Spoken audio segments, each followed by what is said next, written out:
আসসালামু আলাইকুম। গরুর বাজার বিডি ফেসবুক পেজ এবং ইউটিউব চ্যানেলের পক্ষ থেকে সবাইকে স্বাগতম। আজকে আমরা চলে আসছি পাবনা জেলা ঈশ্বরদী থানা অরণখোলা গ্রাম হাটের পূর্ব পাশে ইরফান ডেয়ারি ফার্মে। এখানে আজকে আমরা একটি ফ্লেগবি গরু দেখতে পাচ্ছি। এটা আসলে মূলত 1400 বছর আগে সুইজারল্যান্ডে পালনকৃত সুইস ফ্লেগবি গরুর জাত। সেই সময় এটা আসলে কৃষিকাজের জন্য ব্যবহার হতো। পরবর্তীতে এটা দুধ এবং মাংসের জন্য বিখ্যাত হয়, যার ফলে 1830 সালে জার্মানিতে ওয়েব মেয়ের নামে একজন ব্যক্তি এটা নিয়ে আসে।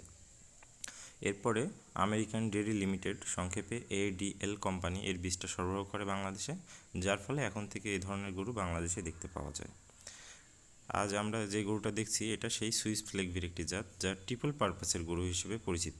এটা মাংস, দুধ এবং রোগ প্রতিরোধ ক্ষমতার জন্য বলা যায়।